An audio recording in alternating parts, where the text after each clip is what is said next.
اور دوسری جو دعا ہے اللہم اغفر لی ذنبی ووسع لی فی داری وبارک لی فی رزقی، یا اللہ میرے گناہوں کو معاف فرما دے، ووسع لی فی داری اور میرے گھر میں وسعت عطا فرما، وبارک لی فی رزقی اور میرے رزق میں برکت عطا فرما۔ تو اگر کسی شخص کو رہائش کا مسئلہ ہو تو علماء فرماتے ہیں کہ اگر وضو کے دوران وہ اس دعا کا اہتمام کرے تو اللہ تعالیٰ اس کے لیے رہائش کا انتظام فرمائیں گے۔ یعنی اپنا گھر نہیں ہے تو اللہ تعالیٰ اپنا گھر عطا فرمائیں گے،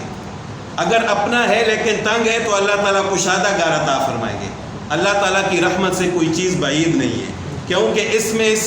دعا کا یہ سوال کیا گیا اللہ تعالیٰ سے کہ ووسع لی فی داری،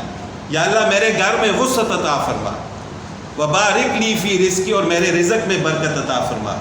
تو ان دعاؤں کا اہتمام کرنا چاہیے، پڑھنی تو اس نیت سے چاہیے کہ اللہ تعالیٰ کی رضا حاصل ہو جائے، اور یہ مسنون دعا ہے میں اس وجہ سے پڑھ رہا ہوں۔ تو باقی اس کے جو فوائد ہیں، رزق میں برکت، گھر میں وسعت، وہ بھی اللہ تعالیٰ ضرور عطا فرمائیں گے۔